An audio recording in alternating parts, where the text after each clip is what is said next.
Hey guys, you're welcome back to my channel. I know I haven't put out a video in like 2 weeks, and I apologize for that sincerely. I just wasn't in the right mental space to film and edit and do all those things. Quite frankly, I was feeling very lazy, which is unlike me. So, the most important thing is that I'm back and I have good news to share with you guys. I'm going to share it in this video, and I wanted to use that opportunity to just tell you guys stuff about career. And people ask me questions a lot like, oh, what do you do? Even though I've said it 1 million times on my channel.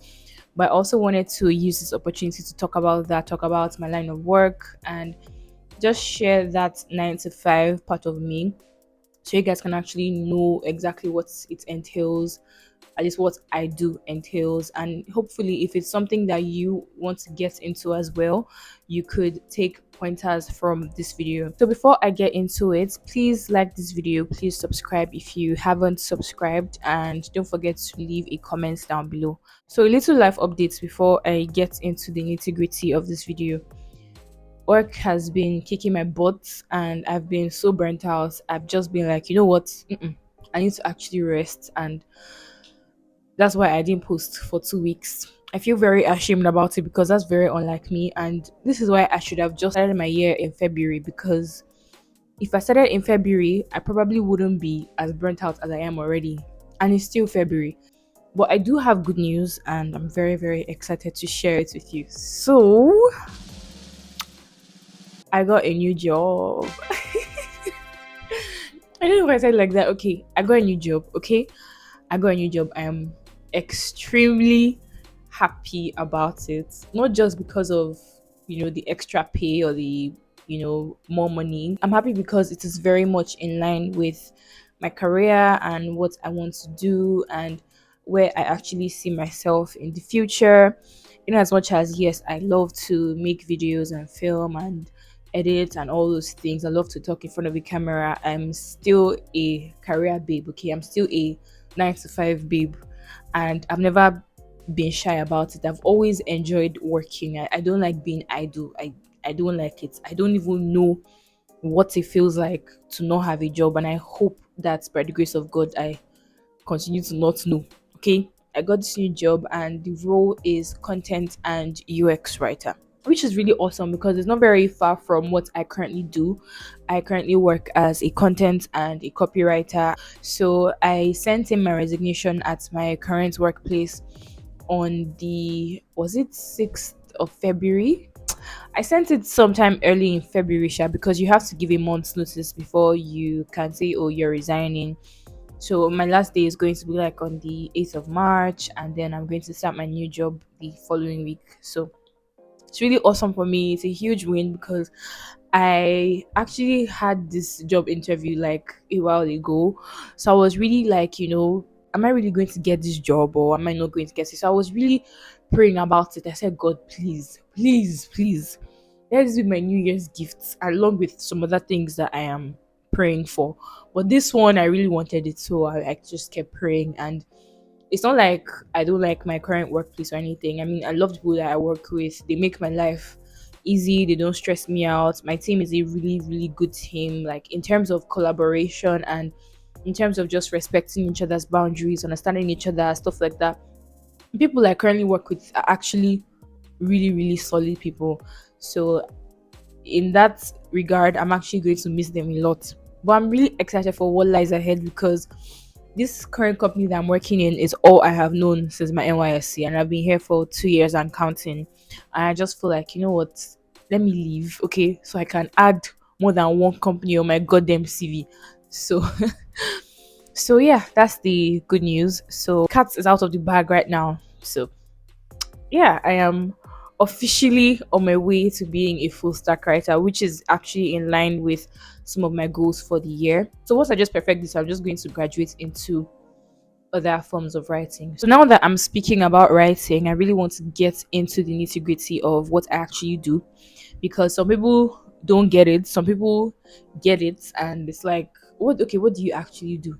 You know, And recently on Twitter, I remember I put out something like an ad for a job, and then somebody DM'd me and said, okay, what's the role about? Stuff like that. And I realized that, okay, people actually don't really know what it is about. I know people know, but some people don't know.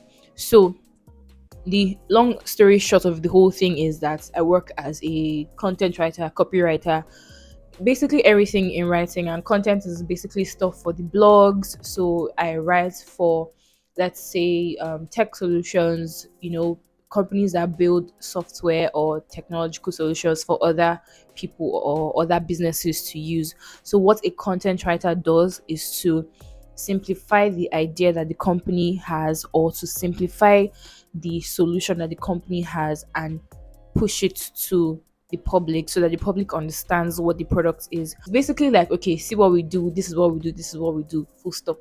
So as a content writer or as a copywriter, whatever, you actually need to know about the product that you're working on, the brand voice, stuff like that. You need to actually know everything, because people think it's just writing maybe how you feel or stuff like that, but it's actually some very technical stuff that you have to simplify, and it takes a lot of work. It's like 70% thinking and then 30% writing. That's it. Like, there are different types of writing. You have content, copy, UX, technical. UX and copy are very, very similar. When it comes to copywriting, it's mostly stuff like emails, flyer copies, stuff like that. You get like smaller write-ups that are needed to push to the public for marketing. You also have social media copy. Actually making this video so that people who may want to get into content writing or copywriting, UX writing, all those things, can actually have an idea of what to do and where to start from. So I remember I even sent somebody like kind of a summary of what the whole role is after I put out that job ad on Twitter.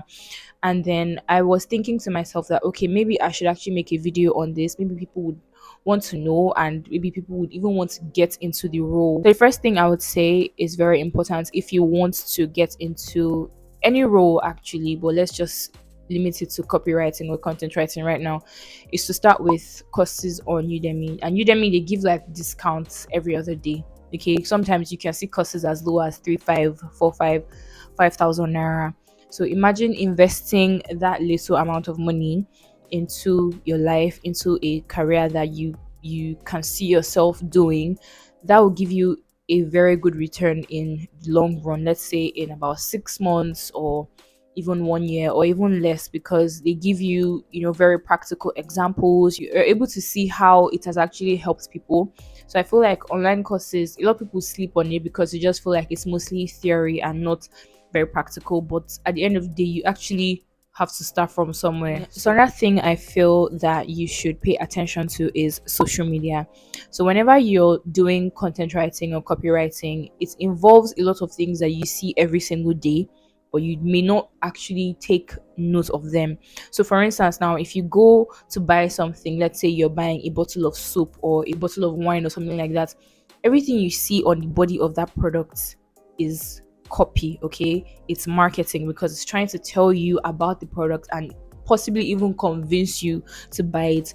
So when you see stuff like that, you have to pay more attention to it. Even on social media, when you see brands advertising and stuff like that, you have to pay attention to the language that they use, how they present it to people, because a lot of people don't actually like to read. And as a copywriter or as a content writer, your job is to captivate people's attention so they can actually see what your business is doing or what your brand is doing. And at the end of the day, you make them to become your customers. So take advantage of those things that you see. It's everywhere, every single place you turn. Even when you go to stores or when you enter a market or something like that, there are so many tiny things that people do that they don't even know that they are marketing stuff to you. But if you pay attention to it, you get an idea of what you're supposed to be doing as a copywriter or as a content writer or even as a UX writer. Okay. So another tip I have for you if you would like to get into this line of work would be to start building your experiences by helping your friends with stuff like writing maybe their CV or writing cover letters for them or writing emails or even writing newsletters, just laying your hands on the simplest things that are around you, volunteering to do some simple things that, other people would charge. But because you're, starting up, you may or may not have to just do it for free for the sake of yourself and for the sake of building the skill. So the reason why I'm saying you should take advantage of doing it with your friends and people that you know is because they are easier people to talk to. You can easily just call and say, hey, okay, what do you want? This is how you want me to do it, that kind of thing. You're able to have conversations that are flexible with them before you now progress to maybe having clients or having customers that you want to charge every month or every week to do one or two things for them, and then you're able to communicate what you want to do for them in a more professional way. So if you start with people that you know, from there you gain your experiences, and then you're able to take those experiences to you into a more professional field. So I hope that makes sense. So another thing I would say that you should also take up is to write for your immediate environment. Look for schools who are maybe looking for more students and ask them or tell them, okay, let me help you write a flyer copy or something like that. Something that is really, really good, that's going to get consumers, thinking and talking about your brand and maybe wanting to take their children there. Or you can even volunteer to write maybe newsletters or write flyers for your church, stuff like that. Your immediate environment really, really helps. Typically, in a community or in a town, something like that, you have schools, churches, malls, and markets. So those are four target areas that you can tap into and actually start doing something in copywriting and helping people bring more people to their brands, helping people to make more money, because at the end of the day, copywriting, content writing, all of them, they are different forms of marketing. Okay, at the end of the day, your goal is to get people to come and patronize that business. So I hope that that makes sense. Even before I got my job in HR, all those things, I used to write for this school. I actually didn't write one last year, but I used to write for this school in their newsletter. I had a column, like a segment in their newsletter, and every single term they would send me emails. Okay, oh, it's time of the month, it's time of the year. Send us your part of the newsletter, that kind of thing. You get. So those were the things that I was able to add to my, should I say, portfolio. And even in other instances where maybe I have attended job interviews, even though I didn't get the job, but I had something to present and say that, hey, this is something that I've been doing over time, even before I got the role in HR. Because sometimes, like, okay, when I was still in HR, I would do interviews with other companies and they'll be like, okay, HR, content writing, what's the correlation? Why don't you want to remain where you are? And to some extent, it was a very difficult question for me to answer. But because I already had things in my archive, because I already had evidence to show them and say, hey, I've actually been doing this thing for a long time. Right from when I was in school, I went as far back as 2018, 2019. I started writing that column in their newsletter. I wasn't paid to do it, but I was just doing it anyway. And in the end, it paid me. Okay, literally and figuratively. So finally, the last tip I have would be for you to curate your CV. Okay, curate a portfolio list, or just write down every single thing that you've done, put the links to your work, stuff like that. Enrich it with things that you know that you can actually do. There are so many things that you must have done. You just need to think about it and put it down. By the time you start to get your experiences, document them, then you can start actively searching for jobs, for entry roles. And don't limit yourself. Don't tell yourself that, oh, they're not going to give it to me. See, you choose that you don't actually know what is going to happen. So just go for it. Even if you feel like you are underqualified. Something is coming to my mind right now. David in the Bible was, he wasn't a perfect man. Moses was a freaking stammerer.